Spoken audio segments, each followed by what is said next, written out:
Salut tout le monde, c'est Loïc, bienvenue dans le carré. Bon alors, avant qu'on commence cette nouvelle émission, tu vas en bas, t'appuies sur abonner, comme ça tu t'abonnes, tu loupes aucune vidéo dans le carré, et la petite cloche, important la petite cloche, sinon tu ne seras pas prévenu des prochaines vidéos. Donc tu mets les deux, voilà. Allez bisous, je t'aime et bonne émission. Messieurs, dames, bonjour à tous, bonjour à toutes, bienvenue pour 4 débats et un confinement.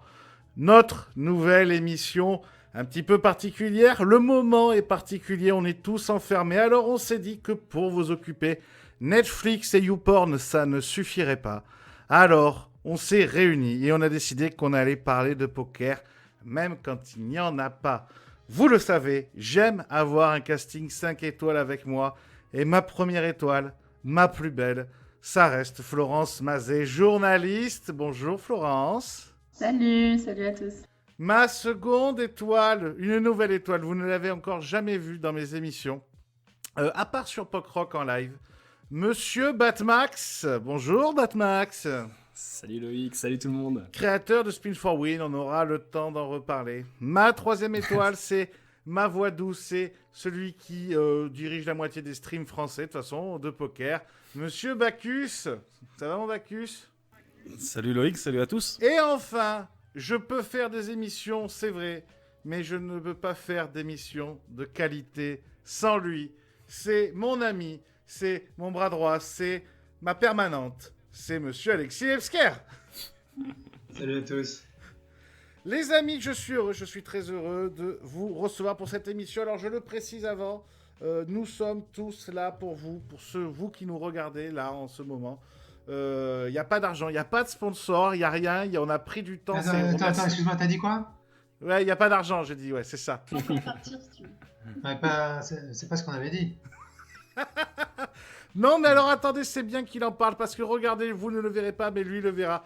Cet excellent bouquin, et avec votre esprit que vous pouvez voir juste là, n'hésitez pas à l'acheter, à le commander sur Amazon, c'est un excellent polar, nous en reparlerons. Je disais donc, nous faisons ça vraiment pour le plaisir, c'est Bacchus qui s'est bien cassé la tête à nous organiser tout ça, et donc on va pouvoir dire tout ce qu'on veut pendant ces 4 débats, et ce confinement, chaque semaine une émission. Et puis normalement, si on survit tous, il y aura à peu près les mêmes invités chaque semaine, vu que, comme dirait Alexis, on n'avait rien à faire aujourd'hui et on n'aura sûrement rien à faire non plus demain.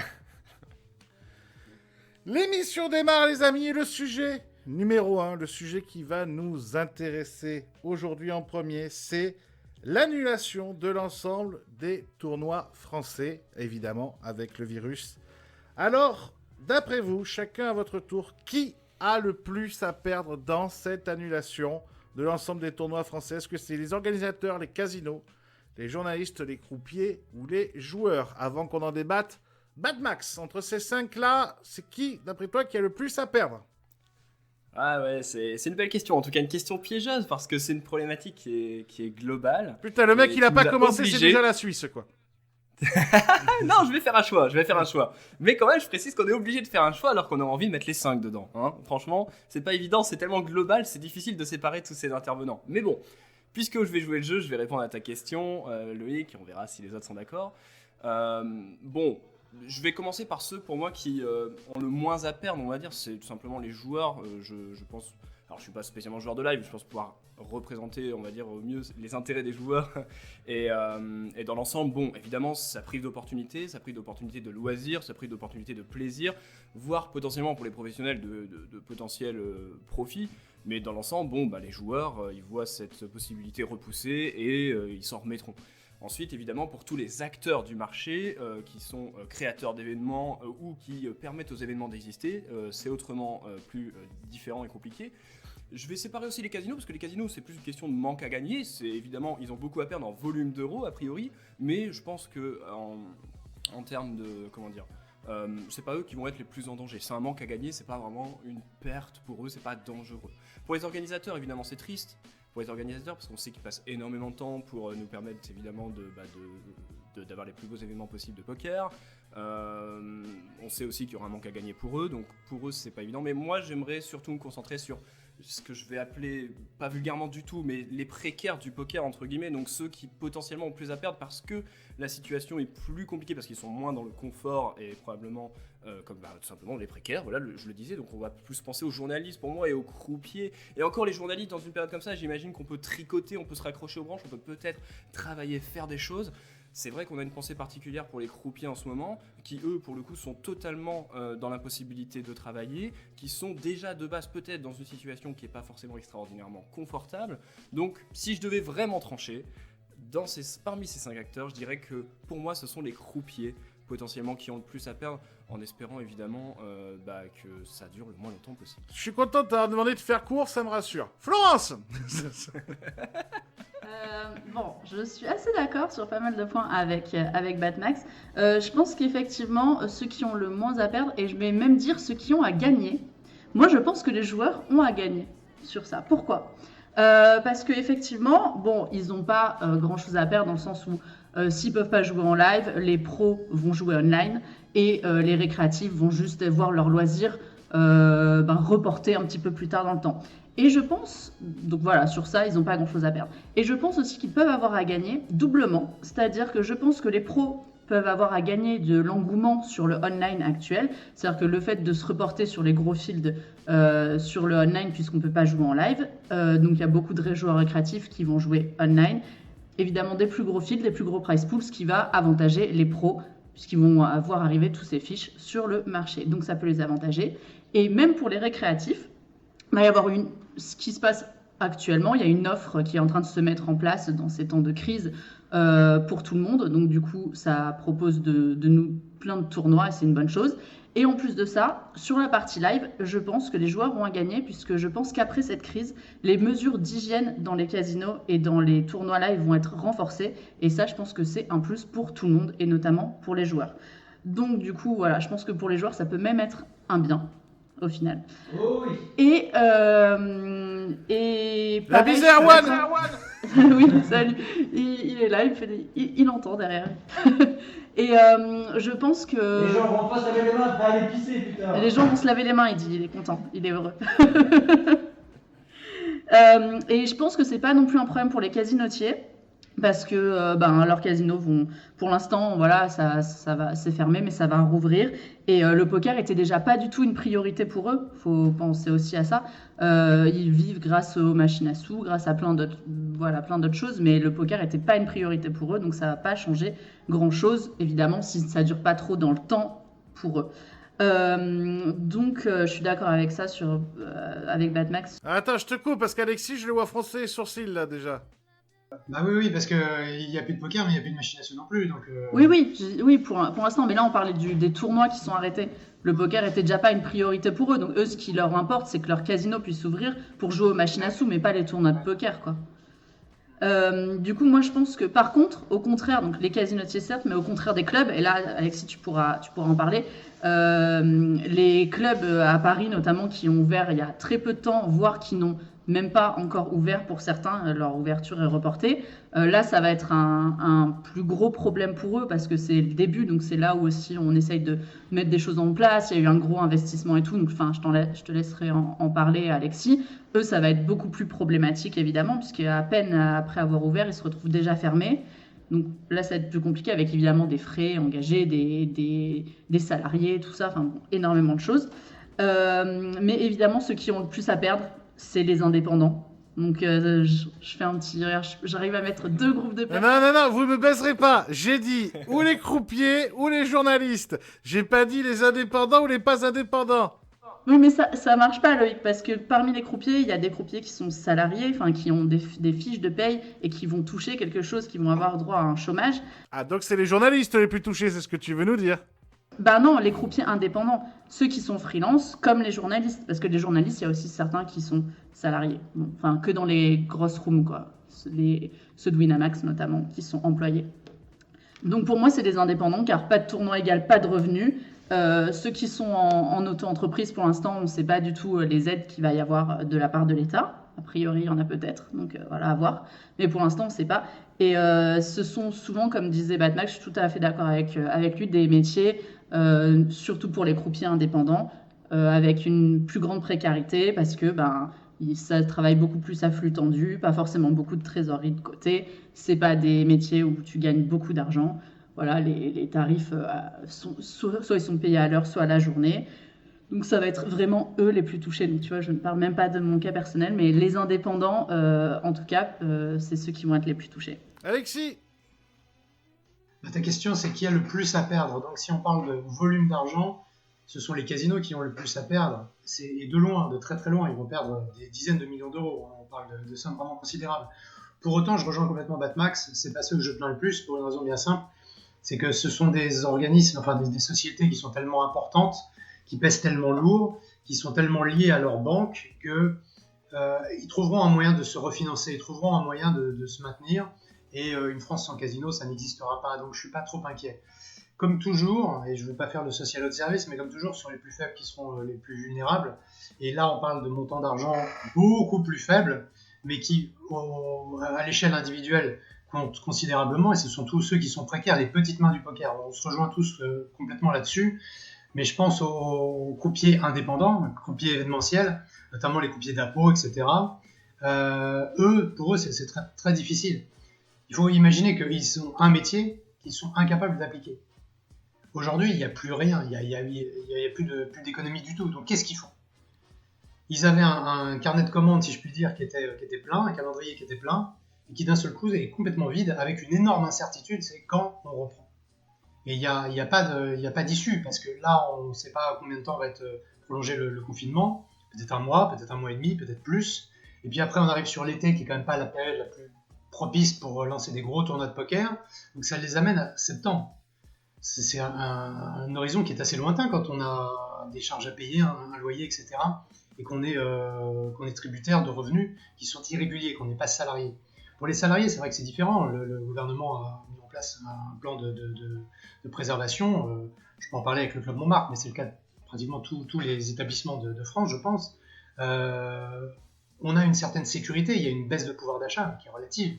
On peut payer nos loyers, on peut payer nos charges, on ne se préoccupe pas du demain. Mais ceux qui sont en freelance, il y a une vraie inquiétude et une incertitude sur l'issue, sur la durée. Bacchus, pour finir. Ben, je rejoins un peu tout ce qui a été dit. De toute façon, les croupiers, une grande majorité, ils sont en freelance, surtout pour les événementiels, parce que quand on parle de tournois annulés, en général, on parle pas forcément des réguliers, des tournois réguliers, on parle des gros events, quoi. Donc, ces croupiers, toute cette population de croupiers, elle est en freelance, quoi. Alors, il y a plus ou moins des annonces qui ont été faites. A priori, il n'y a encore pas grand-chose. Ou alors, est-ce qu'ils vont trouver un moyen de faire par rapport au chiffre d'affaires annuel, d'indemniser l'État? On verra bien, quoi. Après, ce qui est certain, c'est que ceux qui ne sont pas à prendre, c'est les journalistes. Parce que quand tu vois ce qu'ils prennent, ils ont 10 ans de trésorerie d'avance. Donc... Oh, l'enculé. Je suis quand même étonné par ce que vous dites. Alors, je vous rejoins, évidemment. On a une pensée toute particulière pour les croupiers, pour le monde des croupiers, surtout les croupiers indépendants. Vous avez d'ailleurs une cagnotte qui a été faite par certains d'entre eux, je ne sais plus qui, mais tu as peut-être les noms, Florence, de qui a fait ça. Oui, c'est notamment une croupière d'appôt qui s'appelle Sabrina et Michael Baudot et Saïd Bat qui ont mis ça en place, des croupiers et Flore sur les événements. Voilà. Et d'ailleurs, les joueurs de poker, notamment, ont été assez généreux pour les aider. Ouais, c'est pas mal, ça commence à monter. Donc voilà, vous aurez un lien dessous, sous la vidéo sur YouTube, vous aurez le lien. Allez donner si vous avez envie. C'est un corps de métier indispensable pour notre passion. Mais quand même, je suis un peu étonné par ce que vous dites, parce que est-ce qu'il n'y a pas, je disais, organisateurs, entrepreneurs, des sociétés qui ont investi pour faire du streaming massif, des sociétés comme comment ça s'appelle, Rectactus, des sociétés comme ça qui vivent grâce au poker d'une manière différente. Vous avez pas l'impression qu'elles peuvent carrément couler? Ah, Red Cactus, c'est pas vraiment du streaming. Red Cactus, non, j'ai dit des sociétés. Une qui franchise font que dans du les bars, streaming. et vu que les bars sont fermés, eux, ça va être plus que compliqué de faire du poker dans les bars en Tyrol. Ouais, c'est ce que je dis. Des sociétés ou qui font que du streaming, je pense à la société de Ben Do. Des sociétés comme Djibril, ouais. Ou de... Non, parce que Djibril, il fait Djibril tellement de et Bendo, choses. Oui, mais ils ont d'autres activités. Voilà, aussi. c'est ça. En fait, je pense que Bendo et Djibril, ça va être un peu comme nous, les journalistes, par exemple, ou comme disait Bad Max, moi, certes, tout ce que je travaille sur les tournois live, je vais pas le faire, donc c'est un gros manque à gagner. mais je vais pouvoir, parce que on est plutôt polyvalent, essayer de trouver d'autres sources de revenus, d'autres tafs dans mon corps de métier. Et je pense que Bendo et Djibril vont faire ça aussi. C'est-à-dire Ouais, qu'ils vont l'événementiel en ce moment, même si tu te spécialises plus sur le poker, tu pars sur autre chose, il n'y a rien. Là, il n'y a plus de captation vidéo, il n'y a plus rien du tout. Ben oui, mais par exemple, ils peuvent, par rapport à la visioconférence pour le télétravail, enfin, ce genre de trucs, si ils ont des moyens qu'ils peuvent mettre à disposition d'entreprises. Enfin, leur métier, c'est quand même d'aller sur place capter des événements. Ouais, mais peut-être qu'ils peuvent faire des choses. Enfin, je sais pas, j'y connais rien. Peut-être qu'ils peuvent faire des choses. Ouais, parce qu'après, c'est compliqué, hein, parce que moi, je travaille beaucoup avec Djibril. Ben voilà, le WPT Barcelone, je devais y aller, le WSOP Cannes, on devait y aller, et tout ça, ça saute, quoi.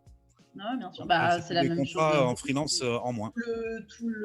Ça va être ça, enfin, pas l'intérêt, mais l'enjeu, ça va être de pouvoir de trouver des choses à faire, de se diversifier dans notre métier, quoi. Et d'essayer Des émissions avec Loïsance, avec ce qu'il nous donne en plus. C'est peut-être un moyen de régaler sur les fins de mois, hein, tous ces billets qui volent. Hein. Moi, ces gens-là, je les considère un tout petit peu moins comme importants, entre guillemets. Ce sont évidemment des situations très problématiques et peut-être que les sociétés dont tu as parlé vont déposer le bilan, ce que je ne souhaite pas. Mais si tu veux, pour moi, c'est assez microscopique. Bendo, c'est peut-être 3-4 salariés. Red Cactus, je crois qu'ils ne sont que 2. Encore une fois, vraiment, je leur souhaite de se maintenir, vraiment, du fond du cœur. Mais c'est microscopique. Les croupiers dont on parle, ils sont quand même plus d'une centaine, je pense, en France. Exactement. Plusieurs centaines. Donc là, on parle quand même d'une autre échelle, quand même. Et puis, ils sont essentiels. C'est-à-dire que si eux, ils sont obligés de se reconvertir professionnellement et qu'ils ne sont plus là dans 4 mois, il n'y a plus de tournoi live en France. Alors que bon, c'est vrai que si la société de Bendo ou Red Cactus ou même les journalistes comme moi, si on n'est plus là, il peut quand même y avoir des tournois live. Quoi. Voilà, on n'est pas indispensable. On est un plus, mais on n'est pas indispensable. Tu parlais, Florence, tout à l'heure, elle mettait le doigt sur quelque chose d'important. Les clubs à Paris qui ont ouvert il n'y a pas très longtemps. On pense même au club Charon qui, lui, passe son temps à ne pas ouvrir. Moi, je pense que pour eux, ça doit être horrible. Ils ont investi tellement d'argent. Je pense que pour Charon, l'année est longue. Je pense que les 12 derniers mois sont assez longs. Pour rappel, ils ont commencé par faire la même erreur que tout le monde, c'est-à-dire à dire une date à laquelle ils allaient ouvrir, 2 ou 3 fois. Puis ensuite, ils se sont mangé les grèves. Puis ensuite, ils se sont mangé le WPT qui a dû leur coûter une véritable fortune. Et bon, maintenant, le coronavirus. Donc, normalement, ensuite, quand le corona sera fini, ils se mangeront les sauterelles. Voilà, normalement, c'est ouverture prévue 2027. Alexis, tu es directeur du Club Montmartre, un très beau club. Tu aurais pu faire mieux, tu aurais pu être directeur du Club Circus qui finance tour de table, une très belle 3e saison. Vous pouvez aller voir ce nouvel épisode. Je vous remercie du succès de cette émission. Donc, je disais... L'autopromo, c'est extraordinaire. Qu'est-ce que c'est c'est bien, hein, toujours parler de Spin for Win aussi, du coup. Parce non, mais vous inquiétez pas, on va régaler tout le monde aujourd'hui. Hein. On me parle même dans l'oreillette de Poker Report. On en parle. Non, mais t'inquiète, je t'ai déjà montré ton livre, Alexis. C'est scandaleux cette émission, en fait. Hein. Donc, est-ce qu'il y a un vrai risque, plus sérieusement, alors pas pour des clubs, je pense à des tout petits clubs, style Berry, Joa qui vient juste d'ouvrir. Le club que tu représentes, c'est Madame Ruggieri. On sait que c'est plus solide. On sait que des barrières, que des circuits, ça va être plus solide. Mais est-ce qu'il y a un risque, d'après toi, Alexis, qui est dans le business, de fermeture, là, ou de définitive, après après des mois sans rentrer, quoi. C'est une question importante. Je peux pas m'engager parce que ce que je peux dire a beaucoup de conséquences. Il y a des salariés peut-être qui regardent et tout, et je veux pas du tout donner mon avis parce que je connais pas les chiffres de ces gens-là, je connais pas leur autonomie financière, je sais pas du tout comment ça se passe. Ce qui est sûr, c'est que c'est un vrai merdier, c'est un vrai problème. Donc clairement, si ça dure 1 mois et demi, 2 mois, je pense qu'il y aura pas de fermeture parce que, encore une fois, les banques sont derrière ces projets-là et je pense que tout se passera bien. On sait que la solution du problème, elle va, enfin, je veux dire, quand le problème sera réglé, le public sera là, il y aura des joueurs, on sait que le marché est stable. C'est pas une hypothèse, on lance pas du jeu en France comme si ça n'avait jamais existé avant. Donc le résultat de l'équation, on le connaît. Le truc, c'est de pouvoir tenir jusqu'à ce que ça se termine. Si jamais cette épidémie dure 2, 3, 4 mois, ce qui n'est pas le plus probable, mais là, il y aura vraiment un problème. Les amis, quelque chose à rajouter sur ce premier débat? Ouais, moi j'ai toujours des trucs à rajouter. Vas-y, Flo. Le fait de l'incertitude liée au temps fait aussi que on peut pas savoir s'il y a certains événements qui vont être vraiment reportés ou si tout sera simplement annulé sans aucun report. Et c'est là aussi qu'on en revient au fait que c'est les croupiers indépendants qui vont être le plus touchés pour ça, parce que c'est pas quelque chose qui est reporté pour eux. On peut pas se dire oui, mais peut-être qu'à la fin de l'année, ils auront plus de travail avec tout ce qui sera reporté. De toute façon, c'est juste un manque à gagner maintenant pour reporter plus tard. Moi, je pense que ce sera pas trop le cas et que, à cause des problèmes notamment de calendrier qui sont déjà quasi tous pleins, alors peut-être qu'il y aura 1 ou 2 événements qui seront reportés, mais ça n'enlèvera pas du tout le manque à gagner pour eux. Très bien, on pense à vous, les croupiers, on vous fait un gros bisou et on passe au second sujet. Deuxième sujet, il a commencé à en parler au téléphone pendant le RMC Poker Show. Le RMC Poker Show, où d'ailleurs Alexis était. C'était dimanche dernier. Et pourquoi Alexis y était? Il y était pour cet excellent ouvrage que vous voyez ici dans ma main. Et avec votre esprit, un très très bon polar que vraiment je vous conseille. Batmax aurait pu y aller aussi. Pourquoi il aurait pu y aller? Parce qu'il aurait pu parler de Spin for Win, cette excellente plateforme de coaching. Mais oui, je sais ce que vous vous dites. C'est un peu une pause publicitaire, mais attendez, ils sont déjà pas payés. Alors si je parle pas de ce qu'ils font, ils risquent pas de revenir la semaine d'après. Mais pourquoi ils risquent pas de revenir la semaine d'après? Parce qu'ils seraient peut-être en train de lire cet excellent site qui s'appelle Poker Report, où vous pouvez trouver toutes les informations et les meilleures interviews et reportages. Voilà. Et puis, des fois, vous pouvez regarder que sur PokRock. PokRock, c'est une excellente émission financée par PMU Poker tous les mercredis pendant le confinement, du moins c'est ce qu'on espère. Second sujet donc, Alexis, tu étais au RMC Poker Show dimanche et Grégory Chauchon, le patron, le vice-patron, enfin le patron des WSOP quoi, grosso modo, on parlait, on hésitait, mais lui il disait que pour l'instant il n'avait pas encore d'informations, il ne pouvait pas dire si les WSOP allaient être annulés, reportés, légèrement décalés. Mais la question, le second sujet dont je veux vous parler, c'est: une annulation des WSOP serait-elle une catastrophe pour le poker en général? On va s'avancer un peu. Bien sûr, on ne souhaite pas que les WSOP soient annulés. On fait un énorme bisou à Grégory Chauchon dans ces moments difficiles. Mais voilà, est-ce que si c'est annulé, c'est une catastrophe pour le poker en général? Bacchus, c'est toi qui démarre. Alors déjà, ça serait une catastrophe pour moi parce que j'ai le billet d'avion et la villa. Donc pour commencer.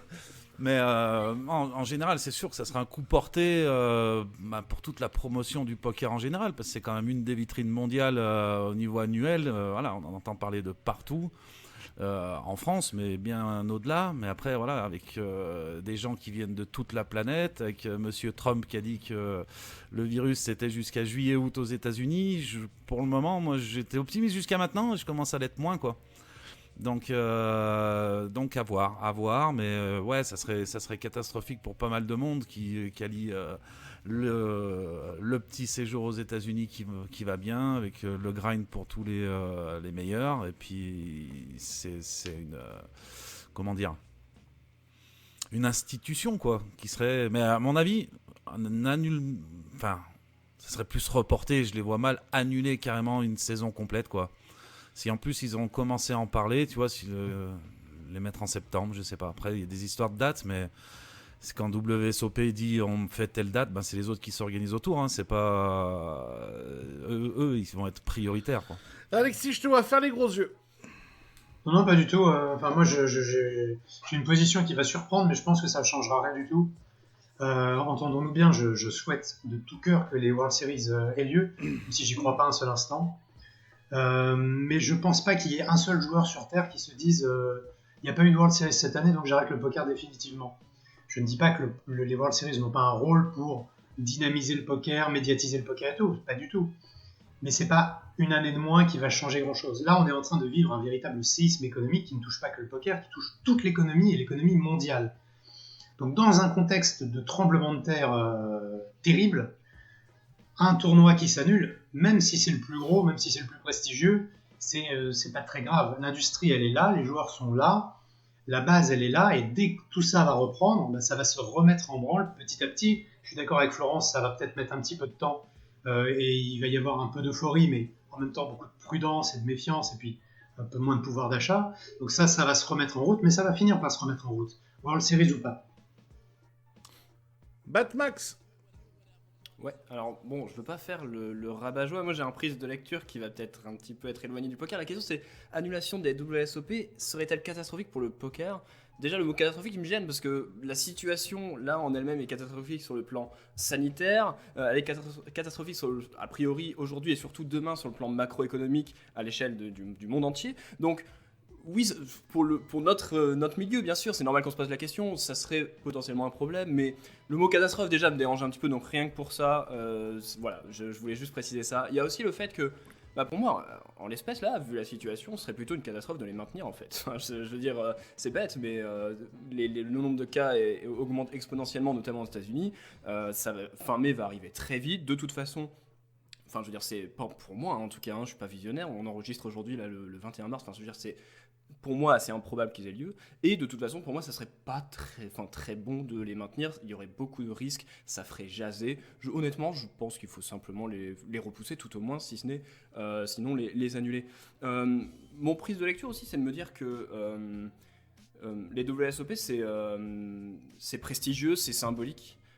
Aussi parce que ça fait 50 ans, plus de 50 ans qu'ils existent, et tous ces événements qui sont fortement associés à un sport, une discipline, tu vois, la Coupe du Monde de football, les Jeux Olympiques, entre autres, ont été annulés quelquefois parce qu'ils se calquent sur l'histoire des hommes, et c'est aussi ça qui fait le prestige des disciplines, des événements comme ça. Je veux dire, les JO ont été annulés évidemment pendant les 2 guerres mondiales, la Coupe du Monde de foot également. On se souviendra, s'ils sont annulés, que les WSOP, ce grand événement en lien avec le poker, le plus grand événement, eh bien, a été annulé parce qu'il y a eu une pandémie en 2020 et que par conséquent, ce festival légendaire du coup n'a pas eu lieu. Et je trouve qu'au final, je vais pas dire que ça renforce la marque ou la légende, mais encore une fois, ma vision, c'est que ça s'inscrit dans l'histoire des hommes et qu'au final, bah, ça renforce pour moi un petit peu la légende des WSOP. Pour la première fois, on manquera une édition, et enfin, si l'aventure ils sont annulés. Et au final, ben, c'est ça aussi la marque des grands festivals ou des grands événements relatifs à une discipline. Enfin, bah, pour moi, les WSOP, mine de rien, on a quand même cette chance-là d'avoir énormément de tournois au WSOP tous les ans.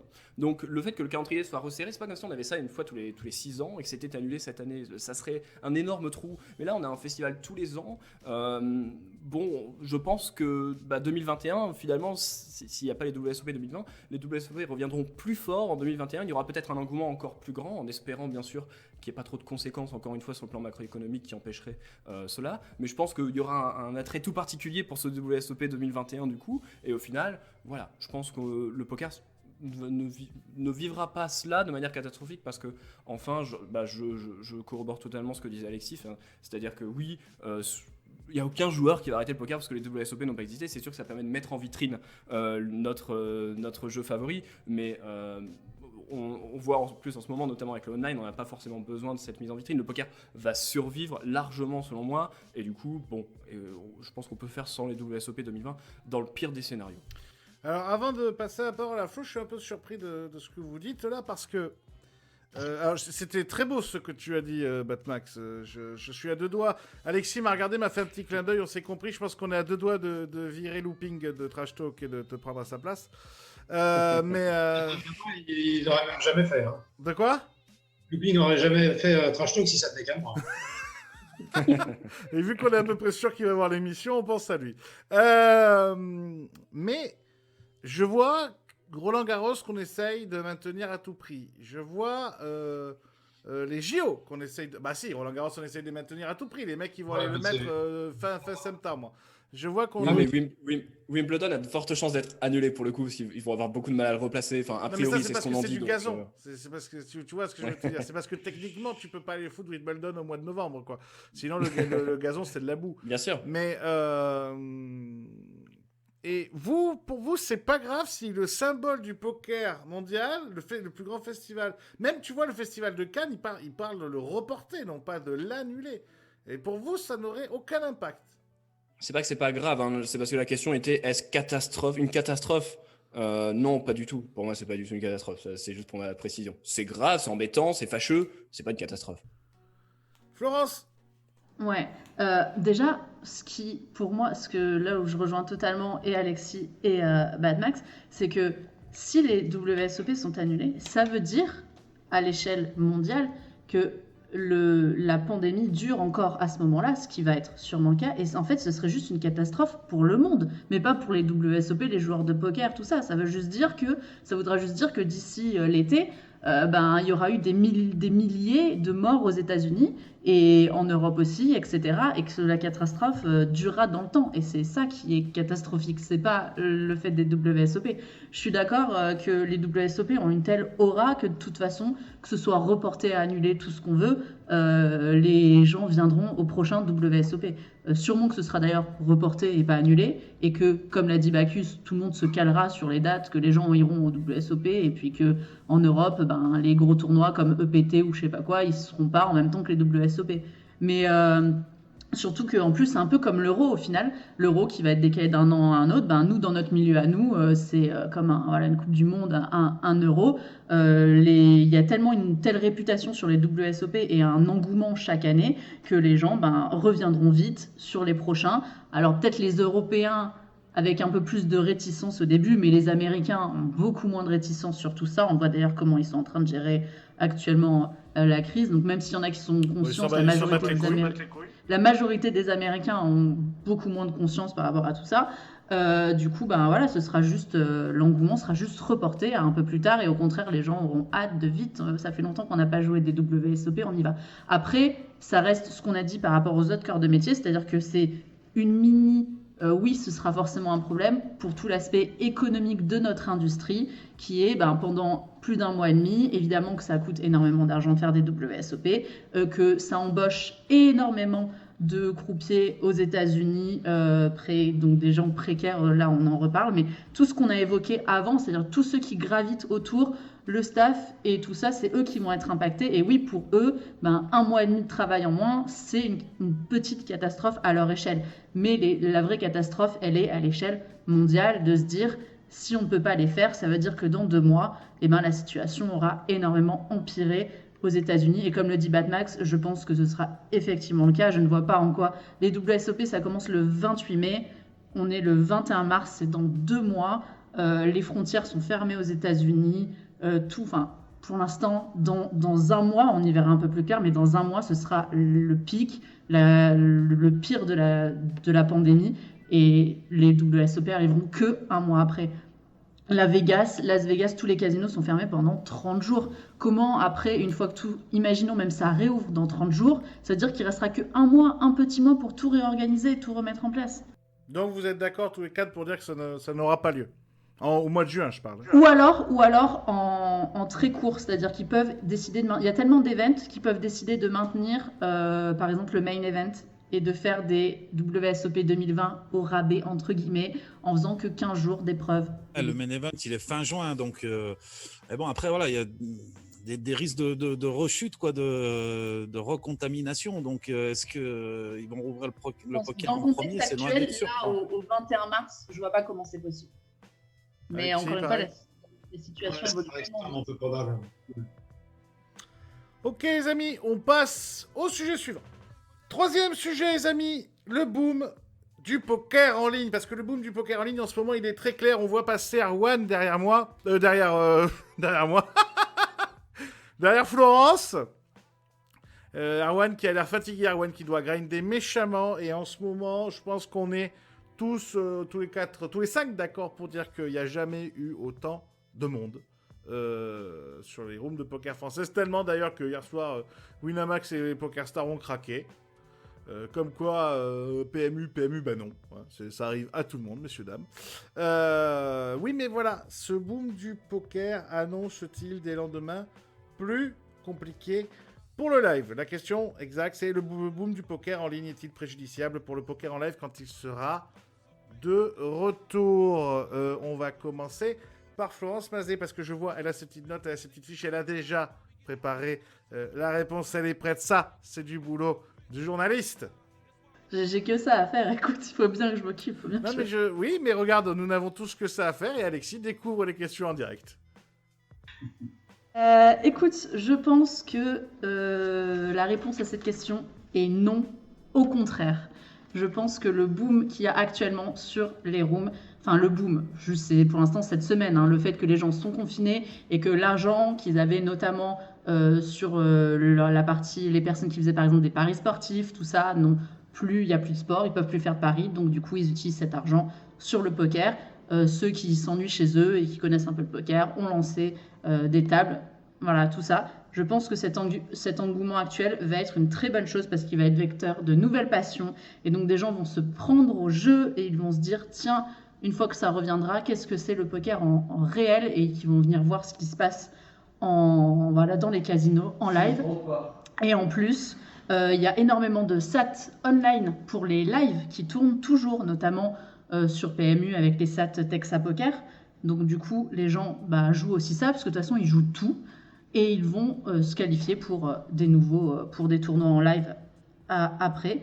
Pour moi, ça peut être qu'un plus pour le live parce que vecteur de passion et évidemment, le seul hic, ça va être la probabilité que ces personnes se broquent ou pas. Et je pense que déjà, on va le voir dans très peu de temps parce que, par exemple, sur Winamax, il y a des séries online au début du mois. Et d'ici là, j'ai peur que le trafic qu'il y a actuellement sur ce site, comme sur les autres, mais notamment sur ce site, va diminuer parce que les gens, au bout d'une semaine ou 2 semaines, ils vont peut-être avoir perdu 500, 1000 balles et qu'ils vont se dire peut-être c'est bien le poker, mais bon, on peut pas perdre une aussi grosse somme alors qu'on est chez nous. Donc ça va être à nuancer dans les semaines à venir, je pense. Alexis. Moi, je suis un ardent défenseur de la synergie entre le live et le online.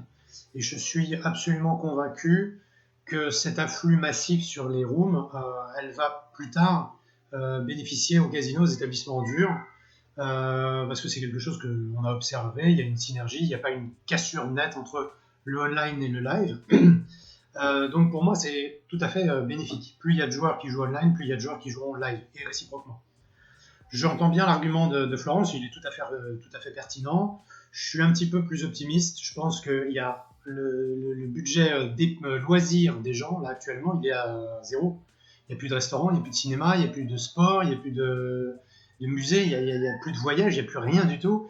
Donc ils peuvent consacrer beaucoup plus d'argent à ce loisir-là que d'habitude, qu'ils ne le feraient d'habitude et qu'ils ne le feraient raisonnablement. Ça ne veut pas dire qu'il n'y en a pas qui vont se broquer, hein, je ne dis pas ça. Mais je veux dire, il y a un flux d'argent qui est beaucoup plus important. Donc, je ne pense pas qu'il y ait de danger là-dessus. Moi, je voudrais ouvrir sur autre chose, et c'est peut-être l'argument d'un vieux con, hein, peut-être, je l'assume, mais je déplore qu'il y ait un transfert d'argent vers des industries qui génèrent très très peu d'emplois, et qui peuvent délocaliser leurs finances et donc leurs impôts de façon extrêmement facile. On parle de sites internet de poker, mais on parle aussi d'Amazon plus largement. Et concrètement, c'est la mort programmée de plein de petits commerçants, de plein de petits artisans. Et ça, c'est un vrai changement dans notre société qu'on peut craindre à cause de ce virus si jamais ça venait à se prolonger. Je vais répéter ce que j'ai dit. Si ça dure un mois et demi, ça ne changera pas grand-chose. Et les plus faibles vont disparaître. Mais ce n'est pas un changement profond de notre société. En revanche, si ça dure 2, 3, 4 mois ou plus, il n'y en aura que pour le online. Et ça posera à terme, au réveil, un vrai problème de société. Ah, donc on est d'accord que ça peut, pour toi, ça peut quand même faire du mal au live au bout d'un moment. Encore une fois, c'est la durée qui va dicter tout ce qui va se passer. Si ça dure un mois et demi, ça sera une anecdote. Une anecdote difficile à avaler, hein. Il faudra faire des choix et il y aura des refinancements et tout, ça sera très compliqué, mais tout sera viable. Il n'y a que ceux qui étaient déjà malades économiquement qui vont disparaître. Donc ça limite. Si ça dure beaucoup plus longtemps, là on est sur un vrai problème. C'est toute notre société qui peut être bouleversée par ça. Et puis, si ça dure un mois et demi, on va pouvoir arriver à faire à peu près un épisode par semaine, alors que si ça dure 4 mois, au bout d'un moment, on aura tellement plus de sujets qu'à la fin, on sera en train de parler de 1985. Le poker en 85, qu'est-ce que c'était? Mais tenez, regardez. Voilà, spécialement pour vous. Regarde, une relique. Une relique. Une des 7 reliques de la mort. Batmax. Oui. Déjà, je rejoins, avant de développer pour le poker en live, je rejoins l'aspect qu'a développé Alexis de manière plus globale, c'est-à-dire effectivement ce transfert vers des sites comme Amazon, enfin je veux dire ce transfert vers les grosses structures, en particulier les e-structures, les structures online, au détriment bien sûr des structures en dur, des petites structures, des petits commerces plus généralement. Tout ça, moi j'espère vraiment que ça va durer le moins longtemps possible. Bien évidemment, avant tout, pour les gens et pour la santé de tous les citoyens du monde, mais aussi évidemment pour ça, parce que ce tissu est très très important. Moi j'y tiens beaucoup et j'espère que ça va résister, et c'est vrai que voilà, la problématique qu'a soulevée Alexis est vraiment très très importante pour moi. Pour en revenir au poker live, la question du coup de base c'est le boom du poker en ligne est-il préjudiciable pour le poker en live? Pour moi pas du tout, je rejoins tout à fait Florence et Alexis, pour moi c'est même plutôt bénéfique. Sans cynisme, dans cette période, je trouve que ça va raviver des passions chez certains qui étaient un petit peu éteintes, parce que finalement, si tu veux te distraire en ce moment, le poker est vraiment une alternative sérieuse. Les gens vont y revenir et les gens vont se dire ah ouais, c'était chouette ce jeu. Bon, ils vont peut-être pas jouer encore 10 ans, mais je pense que ça peut raviver des flammes. Ça peut aussi créer tout simplement. Est-ce que Pascal Perrault est encore Team Pro? Enfin, ils vont se rappeler des bons moments, quoi. Voilà, c'est ça. Voilà, ils vont filer dans leur nostalgie et sûrement reprendre beaucoup de plaisir à ce jeu. Donc moi, je pense qu'à ce niveau-là, c'est bénéfique parce que ça va recréer des passions, recréer des vocations. Tu te frottes les mains, toi. Non, ouais, en plus, je suis en train de le faire, t'as vu? Je suis physiquement en train de le faire. Non, mais c'est vrai que c'est... je me frotte tu pas les vas mains te parce gaver, vraiment, ce que tu veux nous dire, c'est que tu vas te gaver, Batmax. Et pourquoi, il va se gaver? Il va se gaver grâce à ce très beau site qui s'appelle Spin for Win. Continue, je t'en prie. On l'a fait en 2 bandes, celui-là, t'as vu? Ouais. Plus subtil. Ouais. D'ailleurs, on pourra en parler de ça, Loïc, après, parce que justement, quand on parlait de personnes dans l'industrie qui vont en pâtir, comme on parlait de Red Cactus ou des entreprises de streaming, ceux, au contraire, qui vont en bénéficier, c'est aussi des plateformes comme celle de Batman. Alors, je te coupe, c'est très bien que tu en parles, mais on a quand même au moins un bon mois de confinement à tenir. Ne commence pas à me niquer mes questions pour les prochaines semaines, d'accord? Il est tout à fait possible, et c'est bien que tu prennes de l'avance, que pour le numéro 2, où nous serons normalement toujours tous les 5, car si nous ne sommes plus là, c'est que les nouvelles sont vraiment pas bonnes. Ah ouais, le mec il remplace, tu sais, chaque semaine, et à la fin on va carrément remplacer le présentateur, ça fout tu vois l'émission. Nous en parlerons la semaine prochaine. Bathbax, je t'en prie, continue. Je reprends la main, mais en tout cas, vraiment, j'applaudis ton talent, la mise en valeur de Spin for Win. Quelle vitrine incroyable, vraiment bravo Loïc. Faut vraiment le souligner, quoi. C'est pas anodin ce qui se passe là sous nos yeux. C'est du professionnalisme. Alors, juste pour continuer effectivement le développement, on avait aussi de toute façon remarqué depuis plusieurs années une véritable amélioration, on va dire, de la santé du poker live, avec tous ces events low, middle buy-in qui marchaient vraiment bien.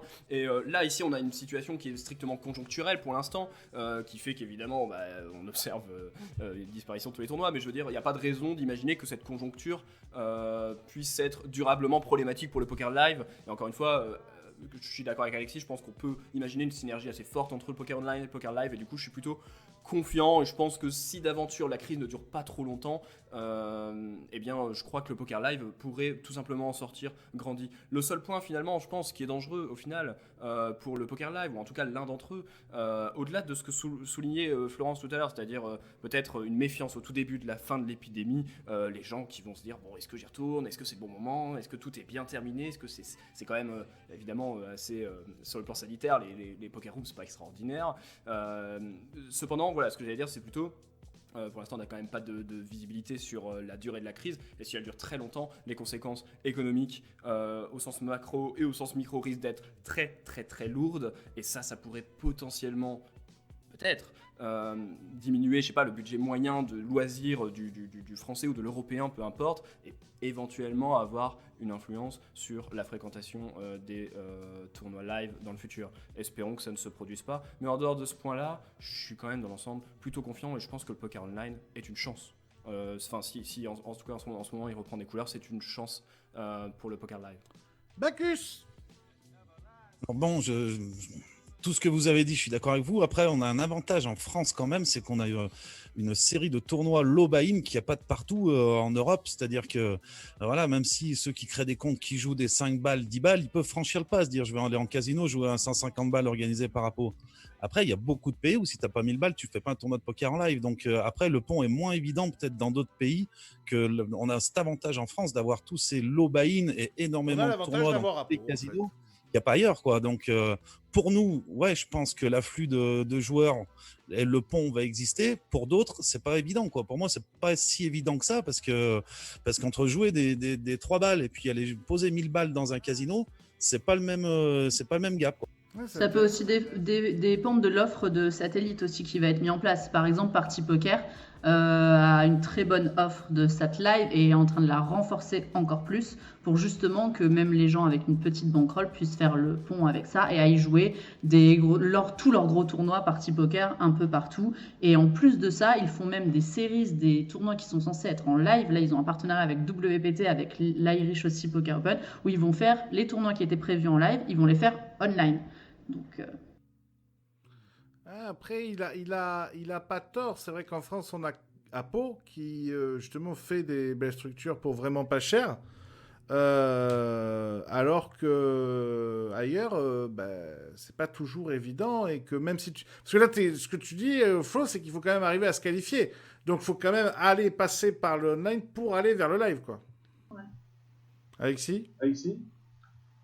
Oui, moi, en termes de marketing, j'appelle ça des passerelles. Je sais pas comment ça s'appelle vraiment, mais quand on veut passer du online au live, il est évident que plus il y a de passerelles et plus elles sont larges, plus il y a de gens qui passent. Florence parle des satellites live, c'est très juste. Les casinos, enfin les établissements live auront un rôle à jouer s'ils veulent récupérer une partie de cette clientèle-là. Les sites aussi, en organisant leur propre tournoi, ce qui est déjà le cas.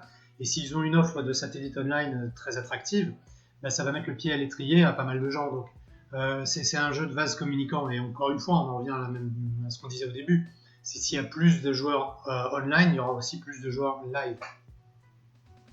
Et le dernier débat, c'est vous, chaque semaine, qui allez le faire. Je vous ai demandé de nous poser des questions courtes, des questions longues, des questions difficiles, des questions rigolotes. Donc, chaque semaine, n'hésitez pas, je vous mets vous allez sur YouTube, vous allez sous cette vidéo et vous nous posez des questions et on va y répondre chaque semaine, la semaine d'après.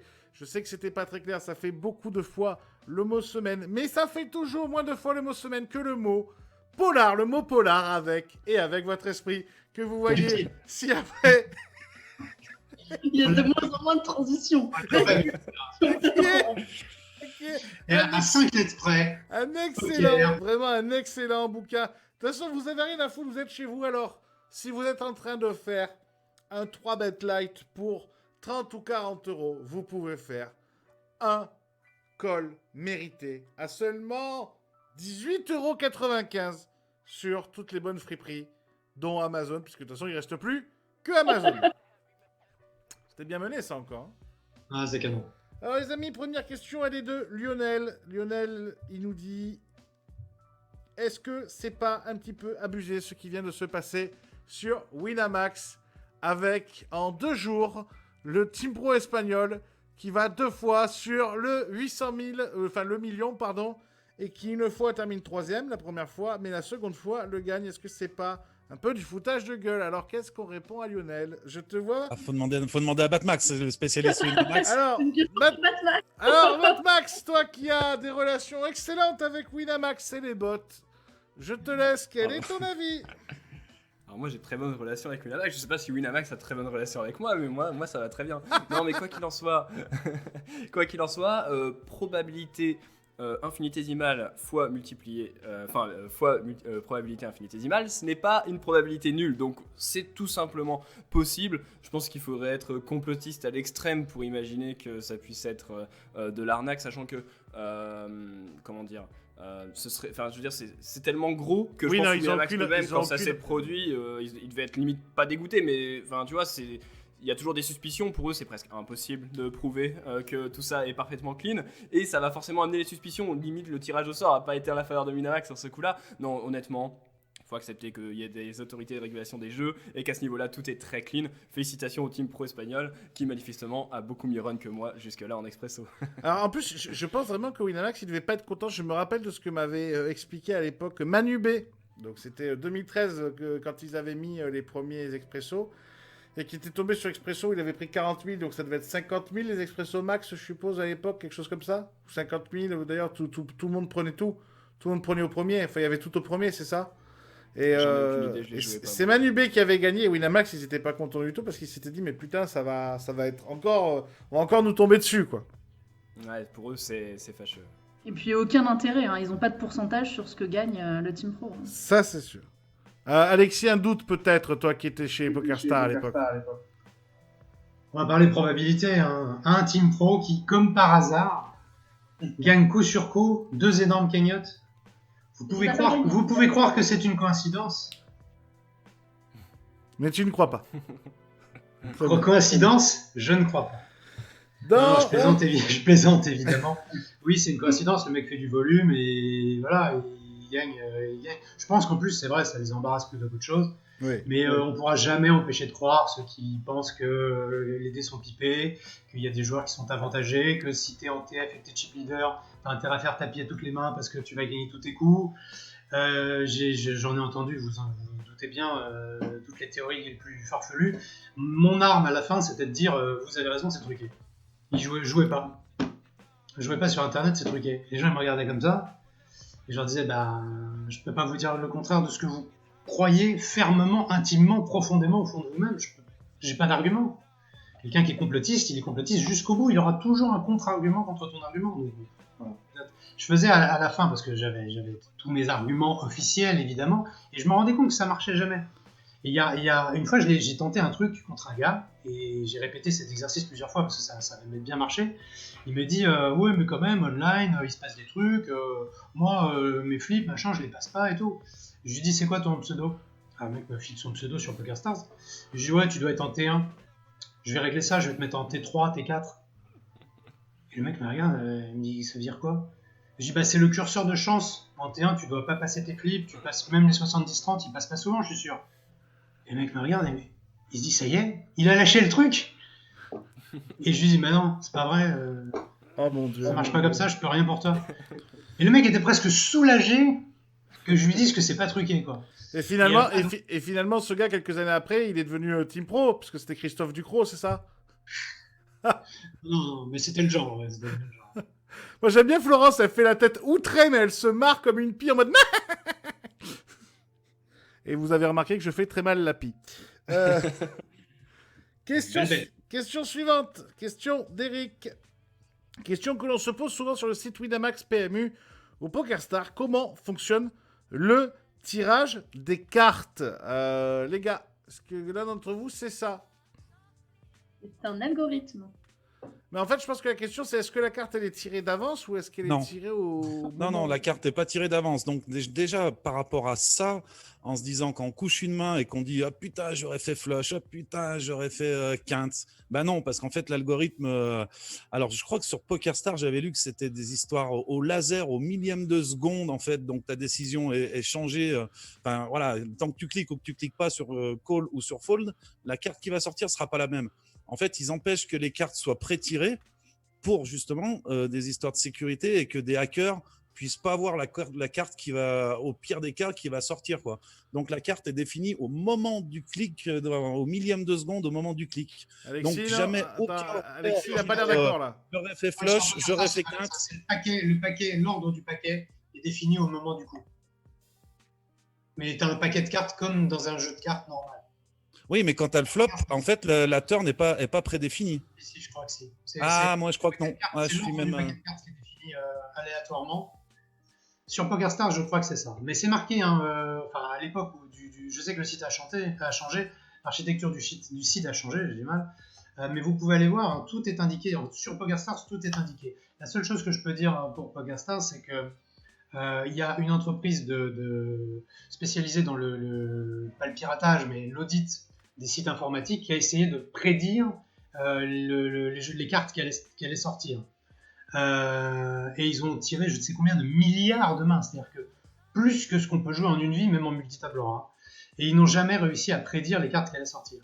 Autrement dit, oui, je rejoins les gens qui disent c'est pas tout à fait aléatoire. C'est pas exactement aléatoire, mais l'aléatoire pur existe très difficilement. Et à partir du moment où on ne peut pas prédire les cartes qui vont sortir, bah, c'est inutilisable. Ça veut dire qu'on arrive à générer de l'aléa. Ah, moi j'ai toujours entendu que Moi, je suis la turn et la river n'étaient pas définis et que c'est l'algorithme le décidait au moment de la prise de décision pour que justement des hackers puissent pas voir ce qui potentiellement pourrait sortir, quoi. Alors je sais pas si vous avez entendu ça, Florence ou Batmax ou Loïc, mais moi je suis assez convaincu de ça. J'ai déjà lu des trucs là-dessus, quoi. Aucune Moi, idée. j'avais plus entendu ta théorie, Bacchus, mais pour autant, j'en sais rien. Mais j'en ai aucune idée. Mais j'avais pas mal entendu ta théorie. Oui, moi aussi, mais je suis pas sûre. Très bien. Ça fait une belle bande d'incompétents.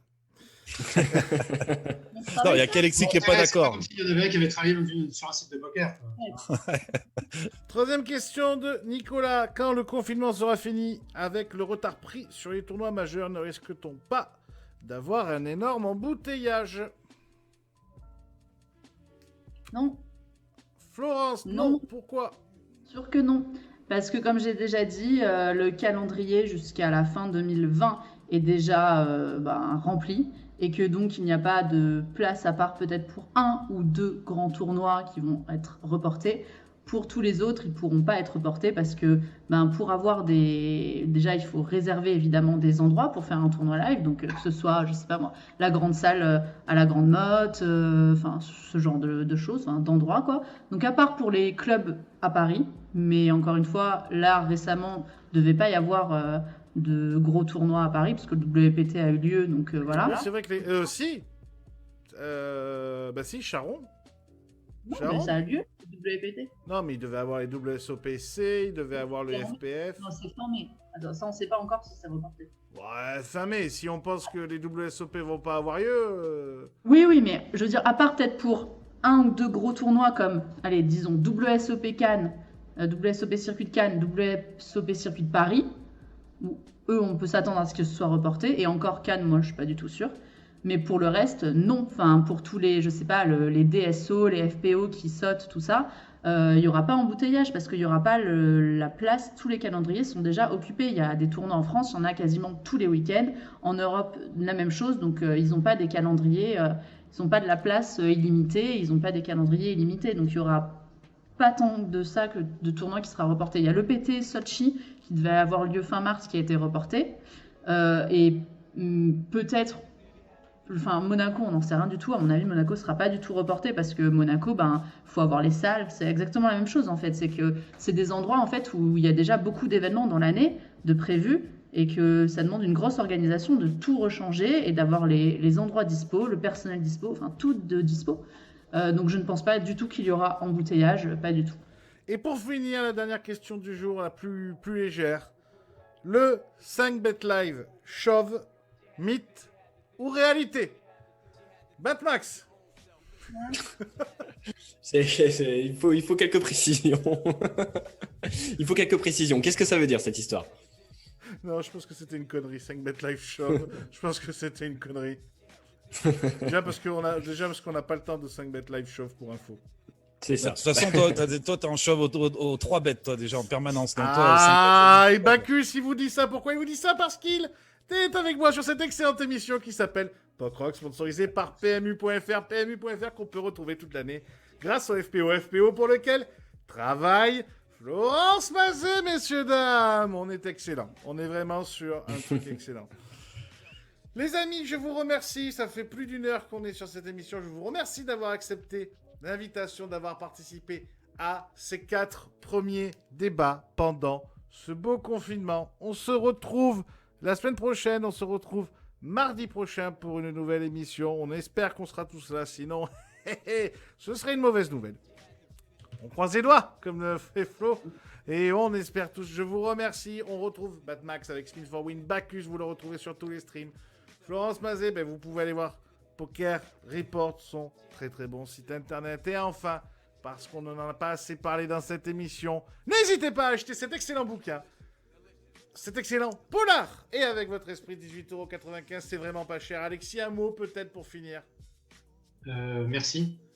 Et merci à vous. On vous fait la bise. Merci. Vous avez vu pendant toute l'émission ce logo. Sauvez des vies, restez chez vous. C'est très très important. Arrêtez de faire les cons. On peut arriver à tenir. Écoutez, franchement, nous, on vous fait cette émission pour ça. Pour que vous puissiez vous occuper. On espère que ça va vous plaire. N'hésitez pas à commenter en dessous de la vidéo. On viendra répondre. Et puis, il y a Netflix, il y a YouPorn. Il y a tout ce qu'il nous faut pour tenir. On tiendra 30 jours, on tiendra 45 jours, on tiendra 60 jours. Mais on tiendra. On vous fait tous une grosse bise. C'était 4 débats et un confinement. C'était la grande première. Merci mes amis, c'était un plaisir. On se retrouve mardi prochain. La bise à tous et bon confinement. Ciao. Ciao, ciao.